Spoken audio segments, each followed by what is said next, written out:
Dear students, अब हमें special cases निकालने हैं जो हमें elastic collision in one dimension में हमने दिखाने हैं। ये वेलोसिटीज हमने निकाली v1 और v2। ध्यान से सुनिए, v1 और v2 हमने इस क्वेश्चन में इस वीडियो से पहले हमने निकाले v1 और v2। अब इसके स्पेशल केसेस है वो आपको समझने हैं। स्पेशल केसेस में केस फर्स्ट है, ठीक है बेटा। केस फर्स्ट है, if the masses of the two bodies, अगर ये दो बॉडीज है इनका मास सेम है।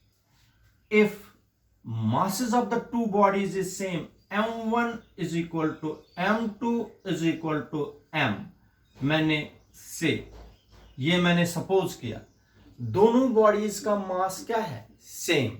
तब वेलोसिटी, ये वाली वेलोसिटी क्या बनेगी, ये वाली वेलोसिटी क्या बनेगी, शाबाश। देन इक्वेशन फर्स्ट बिकम्स, ये पहला केस है, अगर दोनों बॉडीज का मास, अगर दो बॉले हैं, दोनों बॉल्स का मास हमने एक सेम रखा तो क्या बनेगी equation first, v1 is equal to m1 minus m, हो गया m minus m is 0 plus ये 0 बनेगा plus twice m u2 upon m plus m, क्योंकि दोनों मास बराबर है। ये बन गया शाबाश twice m u2 upon twice m, ये और ये cancel. v1 is equal to u2, ये मैं अभी समझाता हूं इसका मतलब क्या हो गया।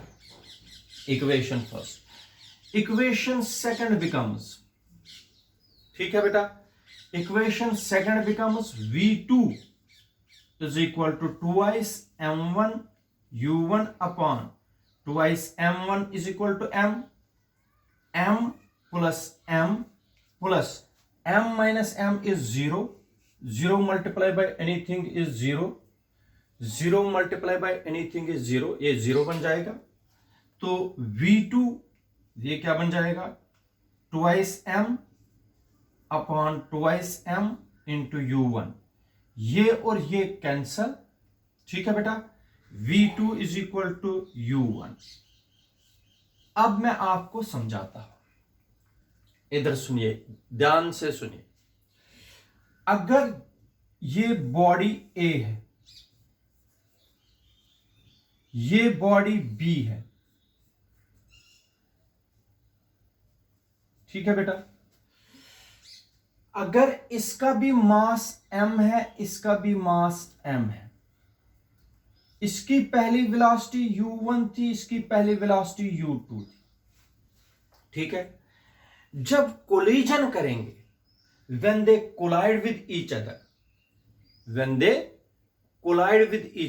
जब ये कोलिजन करेंगे, दो बॉडीज कोलाइड करेंगे, ये दो जब कोलिजन करेंगे, बॉडी B की, body v1 is equal to u2, v1 is equal to u2, ये जो वेलोसिटी है, बॉडी B की वेलोसिटी किसको चली जाएगी, बॉडी A को, बॉडी A चलेगी, याद रखना बेटा, बॉडी A है, बॉडी A की वेलोसिटी जो है ये u2 के बराबर, v1 is equal to u2 के बराबर होगी, ठीक है। और इसकी वेलोसिटी बनेगी बॉडी B की v2, जो बॉडी A के बराबर होगी। इसका मतलब हो गया बेटा, अगर दोनों बॉडीज का मास सेम है, ये टकराते हैं, जो इनकी वेलोसिटी है वो इंटरचेंज हो जाती है। इनिशियली इसकी वेलोसिटी u1 थी, वो बॉडी B को चली गई, और जो u2 थी वो किसको चली गई, बॉडी A को। इसका मतलब हो गया, when the two bodies have same mass, after collision their velocities interchange। There velocities interchange. इसका मतलब हो गया अगर ये 20 मीटर पर सेकंड चल रही थी, ये 30 मीटर पर सेकंड चल रही थी, फिर बॉडी ए चलेगी 30 मीटर पर सेकंड, ये चलेगी 20 मीटर पर सेकंड, मगर आफ्टर कोलिजन के बाद the velocities of the two bodies interchanges. Remember it, याद रखना, बड़ा इंपॉर्टेंट केस है, ठीक है। This is case number first. अब केस सेकंड है, याद रखना बेटा, केस सेकंड यहां पर करेंगे हम।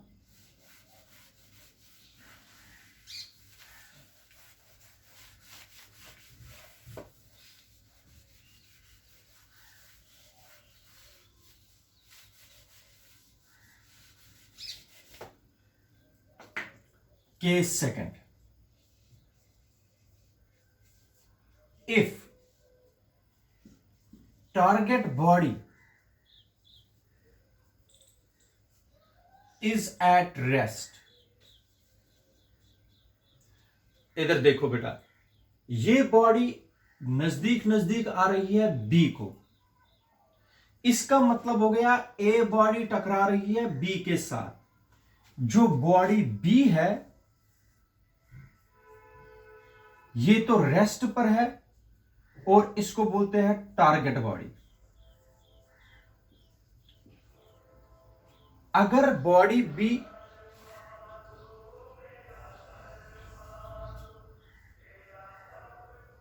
अगर टारगेट बॉडी बी रेस्ट पर है तो इसकी initial velocity u2 is equal to 0 because the body is initially at rest, और बॉडी ए इसकी तरफ चल रही है और इसके साथ टकरा रही है। याद रखना बेटा, समझ आया?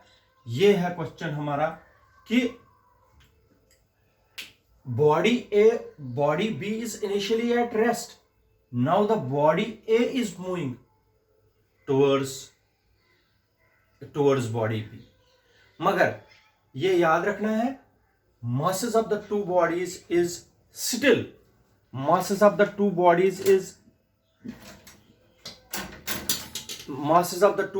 is still सेम, याद रखना है। तो ये हम बाद में भी कर सकते हैं, पहले हम देखेंगे कि किस तरीके से। सबसे पहले आप लोगों को एक चीज मैं बताता हूं, अगर टारगेट बॉडी बी है at rest, target body B at rest, तो वेलोसिटी इसकी 0 है, टारगेट जो ए है, ए इसकी तरफ टकरा रही है और इसके साथ स्ट्राइक कर रही है। ठीक है बेटा, मान लीजिए ये बॉडी है, ये रेस्ट पर है और ये बॉडी आ रही है और इसके साथ टकरा रही है। एक बॉल है वो रेस्ट पर है, दूसरी बॉल आ रही है और उसके साथ टकरा रही है। अब देखेंगे ये इक्वेशन क्या बनेगी। फिर इक्वेशन फर्स्ट बिकम्स, शाबाश, v1 is equal to m1 minus m2 upon m1 plus m2 into u1। ये वाली टर्म बनेगी 0 क्योंकि u2 is equal to 0 because this body is at rest, body B is at rest, u2 बन जाएगा 0। ठीक है बेटा, ये याद रखिए। तो दिस इज इक्वेशन नंबर 3 और शाबाश, v2 becomes body B is at rest, v2 becomes 2m1 u1 upon m1 plus m2, क्योंकि ये वाली टर्म बनेगी फिर से 0 क्योंकि body B is at rest। जब बॉडी B रेस्ट है u2 is equal to 0, u2 is equal to 0, ना ये टर्म रहेगी ना ये टर्म रहेगी। तो दिस इज इक्वेशन नंबर 4। ठीक है बेटा, अब फिर से आप लोगों को उसी तरीके से करने हैं, अब इसकी हमें जरूरत नहीं है बेटा। अब यहां से 3 सब केसेस अराइज होते हैं, देयर आर 3 सब केसेस। सब केस फर्स्ट, तीन सब केस है यहां पर। पहला है if m1 is equal to m2 is equal to m, दोनों बॉडीज का मास मैंने सेम रखा है, तब बताओ क्या बनेगा। शाबाश। v1 इज इक्वल टू, ये बनेगा 0 क्योंकि m माइनस m इज 0। शाबाश। v2 becomes, v2 is equal to twice m u1 upon m plus m हो गया 2m, ये और ये cancel, v2 is equal to u1। बेटा ये समझना बहुत ही जरूरी है, इसका मतलब और इसका मतलब क्या हुआ, मैं समझाता हूं। ये है टारगेट बॉडी, बॉडी बी है ये, दिस इज टारगेट बॉडी, मगर ये टारगेट बॉडी है रेस्ट पर, ठीक है, ये रेस्ट पर है। इधर से एक बॉल आई, बॉल ए, ठीक है, ये बॉल ए, इसकी वेलोसिटी इनिशियली u1 है। तो इधर सुनो, ये बॉल जो है, ये वाली बॉल, ये रेस्ट पर है, ये बॉल दूसरी आ रही है इसकी ओर, जब इसके साथ टकराएगी कोलिजन के बाद, कोलिजन के बाद जो ये वाली बॉडी है, बात सुनो बेटा, ये बॉल है, ये बॉल इस बॉल के साथ टकरा रही है, लेकिन ये बॉल रेस्ट पर है, दोनों का मास सेम है। जब ये बॉल आई इसके साथ टकराई, ये वाली बॉल जो रेस्ट पर है वो मोशन में आ जाती है, लेकिन ये वाली बॉल रुक जाती है। इसका मतलब ये जब टकराएगी इसके साथ, ये जब टकराएगी, बॉडी ए जो है उसकी वेलोसिटी बन जाएगी 0, v1 बन जाएगा 0, ये बॉडी रेस्ट पर आ जाएगी, बॉडी ए आफ्टर कोलिजन, और ये वाली मोशन में आएगी, मगर किसकी, जितनी वेलोसिटी बॉडी ए की थी, ये चलेगी v2 is equal to v1। मैं फिर से बताता, v2 is equal to u1। मैं फिर से बताता हूं, जब बॉडी ए किसके साथ टकराएगी, बॉडी बी के साथ, जब ये इसके साथ टकराएगी, मगर body B is initially at rest, जो बॉल रेस्ट पर थी वो मोशन में आ जाएगी, जो बॉल मोशन में थी वो रेस्ट पर आ जाएगी।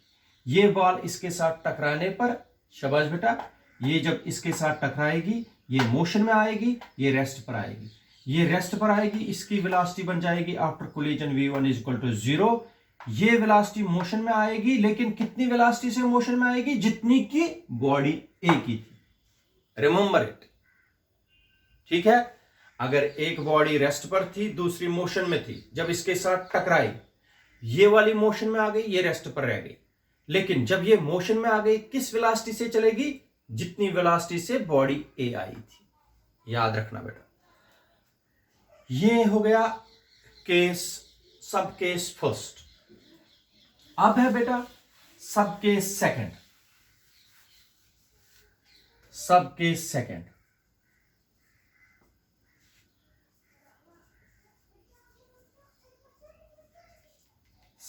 सेकंड सब केस है, अगर m2 जो मास ऑफ बॉडी है, if m2 is far far greater than m1, ठीक है, इसका मतलब m1 कैन बी नेग्लेक्टेड। मैं अभी समझाता हूं। अगर मैंने बॉडी मास जो टारगेट बॉडी है, मान लीजिए टारगेट बॉडी एक ट्रेन है, ट्रेन रुकी हुई है, रेस्ट पर है, ठीक है, और बहुत बड़ी ट्रेन है, ट्रेन रुकी हुई है, और एक कार, ये मान लीजिए कार, कार किसकी तरफ आ रही है, ट्रेन की तरफ। अभी देखेंगे क्या होगा, लेकिन ट्रेन रुकी हुई है। Mass of train is much higher than mass of car, इसलिए mass of car can be neglected, m1 can be neglected. Equation first becomes v1 is equal to, m1 तो नेग्लेक्ट करेंगे, ये भी जीरो ये भी जीरो हो गया, minus is equal to minus m upon minus m, क्योंकि दोनों बराबर नहीं, minus m2 upon minus m2, क्योंकि m1 को नेग्लेक्ट किया, इंटू u1, ये और ये cancel, v1 is equal to minus u1, एक चीज ये है। और equation second becomes v2 is equal to twice m1 u1।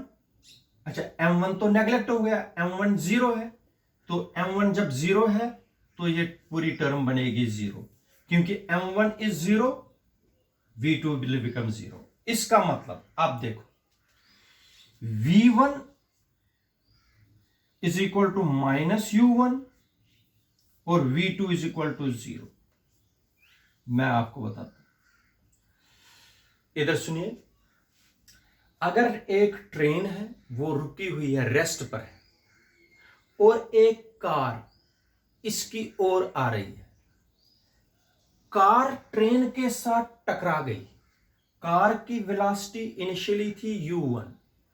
जब मान लीजिए ये ट्रेन है, रुकी हुई है, और ये कार है, शाबाश, कार ट्रेन के साथ जब टकराएगी, ट्रेन को कुछ होगा, ट्रेन मोशन में आएगी, ट्रेन तो मोशन में नहीं आएगी, लेकिन कार जब इसके साथ टकराई, कार रिबाउंस हो गई बैक, क्योंकि कार ट्रेन के साथ टकराने पर रिबाउंस हो गई, वापस आ गई। यहां एक R2 है, अगर R2 ट्रेन के साथ टकराता है, ट्रेन रुकी हुई है, ट्रेन को तो कुछ नहीं होगा, R2 रिबाउंस करके वापस आएगा, रिबाउंस करके, और कोलिजन के बाद इसकी वेलोसिटी वही रहेगी, लेकिन अपोजिट डायरेक्शन में, क्योंकि इसके साथ टकराने पर कार वापस पलट जाएगी और उसकी वेलोसिटी रिबाउंस होके वही आएगी। Negative sign shows that when the car collides with train, car moves backwards with same velocity as that of before collision. इसलिए यहां पर v1 is equal to minus, car की जो वेलोसिटी आफ्टर कोलिजन है वो नेगेटिव इसलिए है क्योंकि ये रिबाउंस बैक करेगी, लेकिन ट्रेन को कुछ भी नहीं होगा, ट्रेन कुछ भी मूव नहीं करेगी। The train of the velocity of the train, ये after collision settle at zero, याद रखो, उसको कोई फर्क नहीं पड़ेगी। तो ये है सब केस सेकंड। नाउ सब केस थर्ड, सब केस थर्ड देख लीजिए। If m1 is greater than m2, if m1 is greater than m2, अब किसको हम नेग्लेक्ट करेंगे? m2 को नेग्लेक्ट करेंगे। मास m2 कैन बी नेग्लेक्टेड, अच्छी तरह समझ लो। mt जो मास है m2, इसको नेग्लेक्ट करेंगे। अगर मास m2 नेग्लेक्ट करेंगे, ये v1 बिकम, ये m2 नेग्लेक्ट हो गया, m1 upon m1 into u1, ये और ये cancel, v1 is equal to u1, ठीक है। और v2 m1 नेग्लेक्ट करेंगे, v2 m1 नेग्लेक्ट करेंगे, नहीं m2 नेग्लेक्ट करेंगे, ये जीरो हो गया, v2 is equal to m1 जब m2 जब नेग्लेक्ट करेंगे हो गया ट्वाइस m1 u1 अपॉन, शाबाश, अपॉन m1, m1 और m1 cancel, v2 is equal to u1, twice u1। अब ये वाला केस समझ लीजिए। अब एक ट्रेन आ रही है, ये मान लीजिए ट्रेन है, ट्रेन एक कार के साथ टकरा रही है। मैं आपको समझाता हूं, ये कार है, ट्रेन है, ये कार है, ठीक है बेटा। इस वक्त जो है कार जो है ये रेस्ट पर है, ठीक है। अब ट्रेन किसकी ओर आ रही है? कार की ओर। ट्रेन कार की ओर आ रही है, कार तो रेस्ट पर थी, लेकिन ट्रेन की वेलोसिटी थी u1, का u2 तो 0 था। अब देखो क्या होगा, इस वक्त ट्रेन ही कार के साथ स्ट्राइक करेगी। ट्रेन की वेलोसिटी u1 है, कार की तो u2 है बिफोर कोलिजन। अब जब कोलिजन किया, देखो क्या होगा, ट्रेन की जो वेलोसिटी थी वो वही रहेगी, क्योंकि ट्रेन की जो स्पीड थी उसी स्पीड से चलती आएगी। कार को टकरा गया, कार उड़ गई, लेकिन ट्रेन अपने रास्ते से चल रही है उसी तरीके से। इसका मतलब ट्रेन की जो स्पीड है आफ्टर कोलिजन वो सेम रहेगी, ठीक है बेटा। लेकिन कार की स्पीड, जब ट्रेन कार के साथ टकराई, पहले केस में कार ही ट्रेन के साथ टकरा रही थी, लेकिन इस केस में ट्रेन कार के साथ टकराने पर कार उड़ जाएगी और कार की स्पीड जो है वो डबल हो जाएगी। v2 is equal to 2 times u1, जो ट्रेन की स्पीड थी उससे दुगना हो जाएगी कार की स्पीड और उड़ जाएगी। याद रखें, कब? जब कार रेस्ट पर होगी और ट्रेन मोशन में उसके साथ टकराएगी। जब ट्रेन कार के साथ टकराएगी, ट्रेन अपनी स्पीड से ही चलती रहेगी, लेकिन कार की स्पीड ट्रेन की स्पीड से डबल हो जाएगी और उड़ जाएगी। याद रखना बेटा, समझ आया? ये 3 केसेस, सब केसेस 3 है और एक स्पेशल केस है, ये याद रखना। इस तरीके से कोलिजन पूरा क्वेश्चन हो जाएगा।